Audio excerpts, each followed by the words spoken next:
Monsieur le Président. Merci, monsieur. Bienvenue.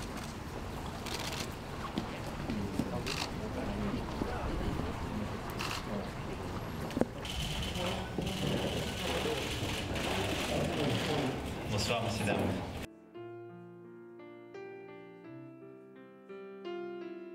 Nous avons réaffirmé l'un et l'autre notre engagement pour la lutte contre le changement climatique et donc au-delà des initiatives diplomatiques qui ont été prises et que nous avons reconfirmées, c'est-à-dire l'adhésion évidemment à l'accord de Paris, notre volonté bien de continuer en Afrique les initiatives diplomatiques et les initiatives concrètes communes qui permettront d'être au rendez-vous de la COP 21 et des COP à venir. En direction du Sud, dans le cadre d'une coopération Sud-Sud gagnant-gagnant. Il ne m'appartient pas ici de tenir un jugement sur un sujet de politique intérieure.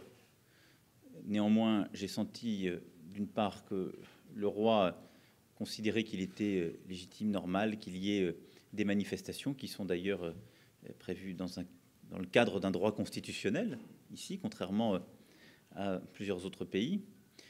D'autre part, que son souhait était d'apaiser la situation en répondant justement aux prémices de ces mouvements et en apportant une réponse concrète, une considération à cette région et des réponses très concrètes en termes de politique publique.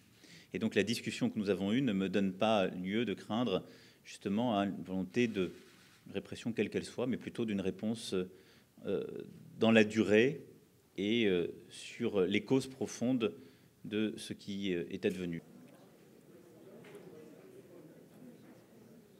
Alors, depuis le début de cette crise, j'ai eu l'occasion de m'entretenir avec l'intégralité des parties prenantes ou des pays qui leur sont les plus proches, avec le double objectif que j'évoquais tout à l'heure, la stabilisation de la région et donc une désescalade et la volonté de ne pas aller jusqu'au blocus et une clarification de tous les liens et tous les financements de groupements terroristes, quels qu'ils soient et d'où qu'ils viennent.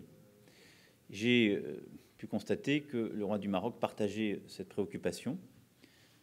Notre volonté, c'est que ces parties se reparlent et puissent trouver d'abord la clarté qui est demandée par les uns et les autres et une désescalade de la tension qui s'est construite durant les dernières semaines. Nous n'avons aucun intérêt à ce qu'il y ait une tension, en particulier entre l'Arabie saoudite, les Émirats arabes unis et le Qatar d'autre part, mais plus largement entre les États qui se sont exprimés dans le cadre de ce conflit. Pareil, messieurs, dames.